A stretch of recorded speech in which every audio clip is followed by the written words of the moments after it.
بسم اللہ الرحمن الرحیم۔ عزیز طلباء السلام علیکم۔ سیکنڈ ایئر اردو کے لیکچر کے ساتھ فاروق احمد حاضر خدمت ہے۔ عزیز طلباء، آج کا لیکچر علامہ اقبال رحمۃ اللہ علیہ کی شاعری سے متعلق ہے، تو آج ان کی پہلی غزل پڑھتے ہیں۔ شاعر کا نام علامہ محمد اقبال۔ شاعر کا نام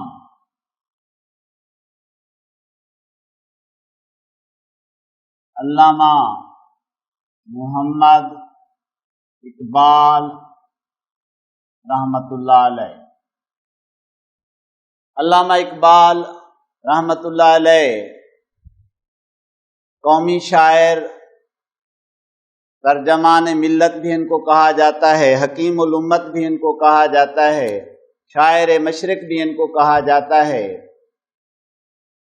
علامہ اقبال سے ہماری آگاہی یوں ہی ہم شعور پاتے ہیں، یعنی تعلیم کی ابتدا کرنے سے پہلے ہی اقبال سے آگاہی ہمیں غیر رسمی تعلیم میں مل جاتی ہے۔ گھروں میں، معاشرے میں علامہ اقبال کی تصویر، ان کی شاعری اور ان کی شخصیت سے متعلق ہم جان جاتے ہیں۔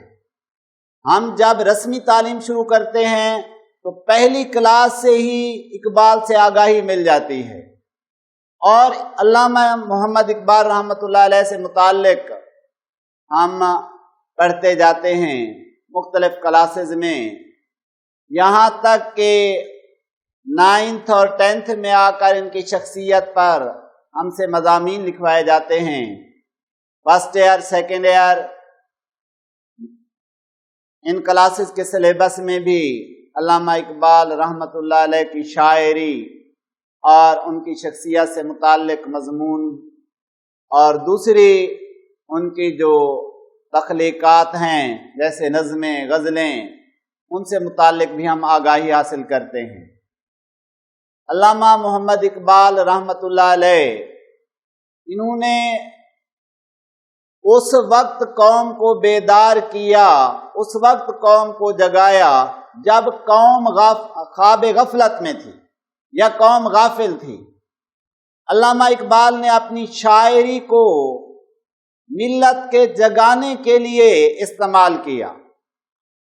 ان کی شاعری بیداری کا پیغام ہے، ان کی شاعری مسلمانوں کے اندر جوش اور جذبہ پیدا کرنے والی بنی، تو ہم انہیں عزت و احترام کی نگاہ سے دیکھتے ہیں اور انہیں اپنی قوم کا سرمایہ سمجھتے ہیں۔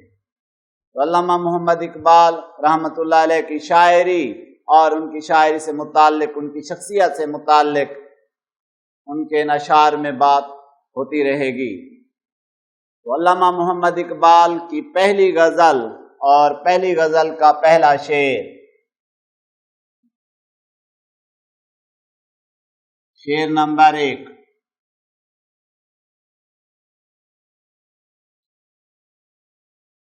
جب عشق سکھاتا ہے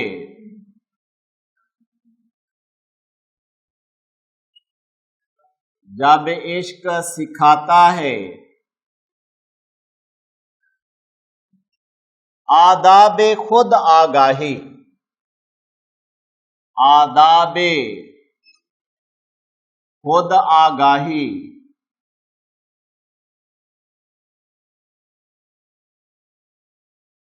جب عشق سکھاتا ہے آداب خود آگاہی، کھلتے ہیں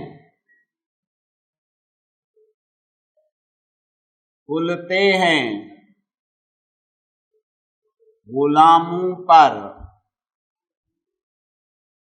اسرار شہنشاہی، اسرار شہنشاہی،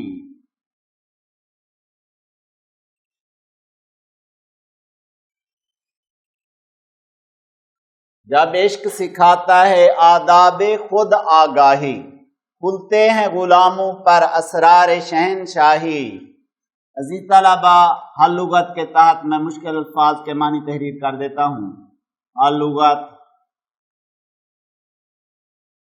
عشق، محبت، الفت۔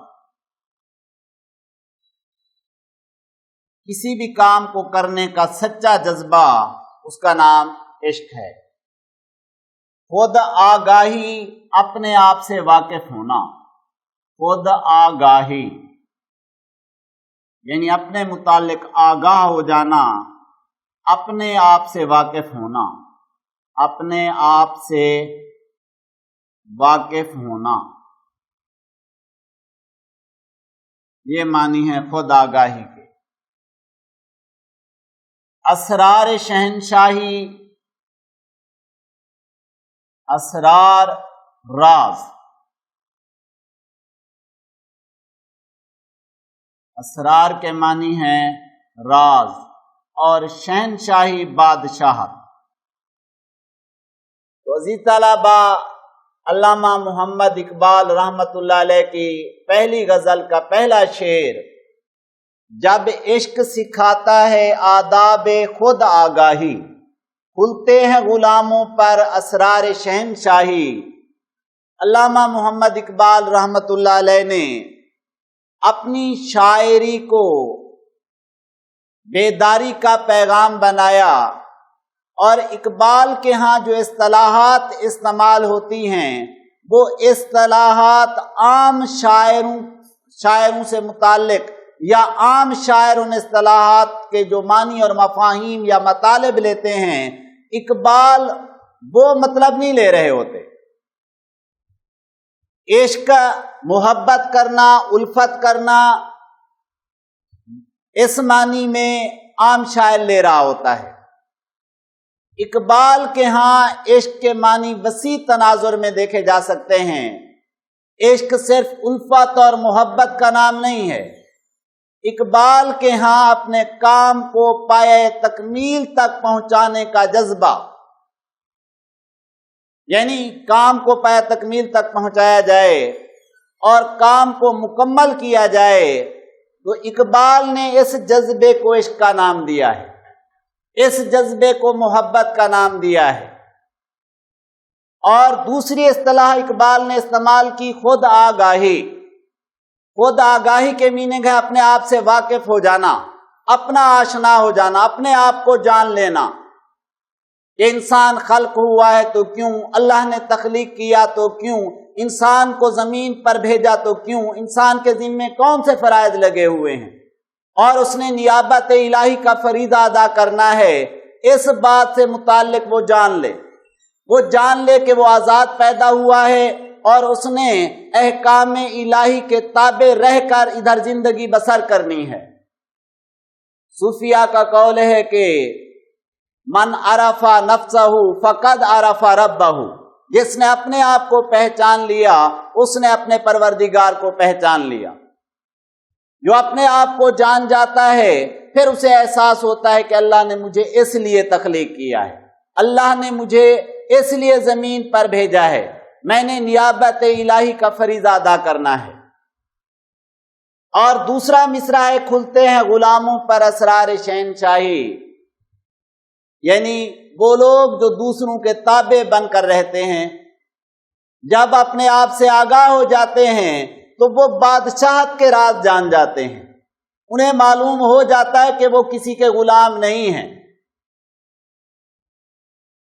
وہ اس سے متعلق شعر کہا گیا تھا کہ یہ ایک سجدہ جسے تو گراں سمجھتا ہے، 1000 سجدوں سے دیتا ہے آدمی کو نجات۔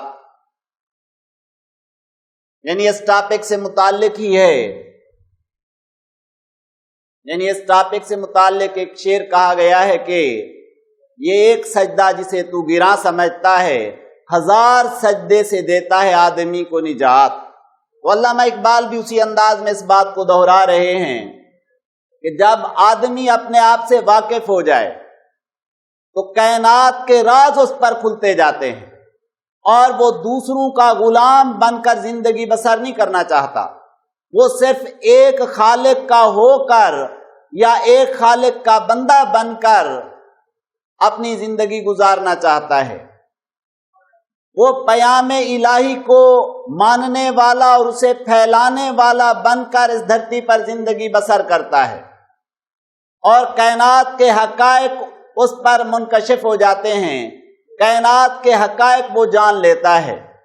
عشق کی ایک جست نے طے کر دیا قصہ تمام، عشق کی ایک جست نے طے کر دیا قصہ تمام، اس زمین و آسمان کو بے قرار سمجھا تھا میں، یعنی یہ زمین و آسمان جسے انسان انلیمیٹڈ سمجھے ہوئے تھا، لامحدود سمجھے ہوئے تھا، عشق نے اس پر ان رازوں کو کھول دیا، یہ راز اس پر واضح ہو گئے، اور وہ جان گیا کہ اللہ تبارک و تعالیٰ نے مجھے اپنے لیے تخلیق کیا ہے اور کائنات کو میرے لیے تخلیق کیا ہے، اس لیے وہ کسی کا غلام بن کر زندگی بسر کرنا ہی نہیں چاہتا، وہ آزاد رہ کر زندگی بسر کرتا ہے اور صرف ایک اللہ کو اپنا مالک، خالق اور آقا تسلیم کرتا ہے۔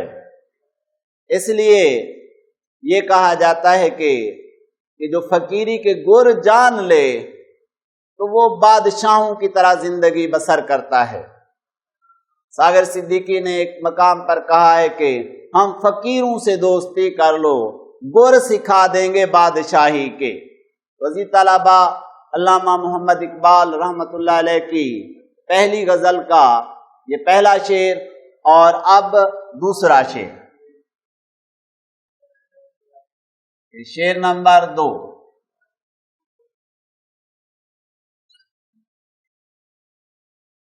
تو علامہ اقبال نے دوسرے شعر میں کہا کہ عطار ہو، عطار ہو رومی ہو، عطار ہو رومی ہو، راضی ہو غزالی ہو، عطار ہو رومی ہو، راضی ہو غزالی ہو۔ اور اس کا دوسرا مصرع ہے کہ کچھ ہاتھ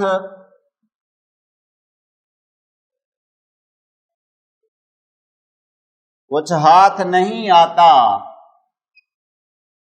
کچھ ہاتھ نہیں آتا،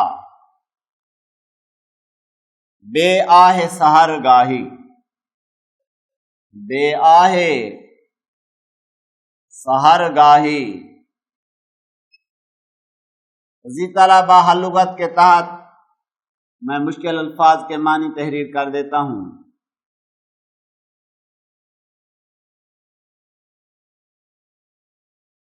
اسی طرح آپ دیکھیں گے کہ اس شعر میں عطار، رومی، راضی، غزالی ان پر حاشیے لگے ہوئے ہیں۔ عطار پہ لکھا ہے 1، رومی پہ لکھا ہے 2، راضی پہ لکھا ہے 3، غزالی پہ لکھا ہے 4۔ تو ان سے متعلق معلومات حاشیے کے نیچے دے دی گئی ہیں، یعنی نمبر وائز تحریر کر دیا گیا ہے کہ عطار کون ہے۔ خواجہ فرید الدین عطار فارسی کے مشہور شاعر بھی تھے اور صوفی بھی تھے۔ رومی سے مراد کون ہے؟ مولانا روم، جو جلال الدین محمد کے نام سے مشہور ہوئے، اور علامہ اقبال ان کو غائبانہ طور پر اپنا مرشد بھی مانتے ہیں اور اپنے آپ کو ان کا معنوی شاگرد۔ شیخ فخر الدین رازی ایران میں پیدا ہوئے، استاد کامل تھے اور کئی کتابوں کے مصنف بھی تھے۔ امام غزالی رحمۃ اللہ علیہ نے فلسفہ و حکمت میں ایک نام کمایا، اور احیاء العلوم کے مصنف، کیمیاء سعادت کے مصنف بھی ہیں۔ ویسے انہوں نے کوئی 70 سے زیادہ کتابیں تحریر کی ہیں۔ تو یہ ساری معلومات آپ کو آپ کی بک پر، آپ کی کتاب پر حاشیے کے نیچے مل جائیں گی۔ اور دوسرا لفظ ہے بے آہ،